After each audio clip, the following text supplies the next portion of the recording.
In today's video, I'm going to teach you how to show the command prompt on the cursor. Let's begin inside AutoCAD with a drawing open. Along the very bottom of the screen is the status bar, where quick toggles live for things like grid, snap, and the feature we need today.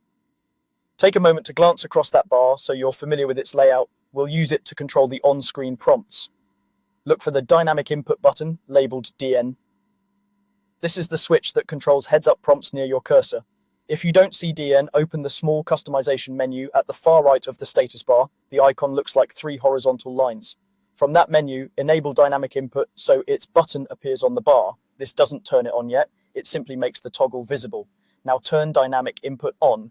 You can press F12 on your keyboard or click the DIN button directly.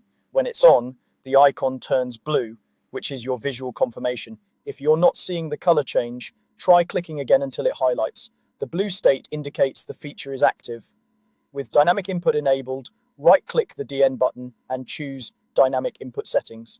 This opens the dialog where you control exactly what information appears near your crosshairs and how it behaves while you work. Inside the dialog, find the section labeled Prompting and Input. This area governs the command messages and fields that you'll see on screen. It's designed to keep your eyes on the geometry you're creating rather than shifting down to the command line. Enable the option that reads Show Command Prompting and Command Input near the crosshairs. This is the key setting. With it checked, command prompts, options, and entry fields float right beside your cursor. That means when you start a command and need to pick options or type distances, angles, or coordinates, you can do it right where you're looking, which speeds up drafting and reduces errors from looking away.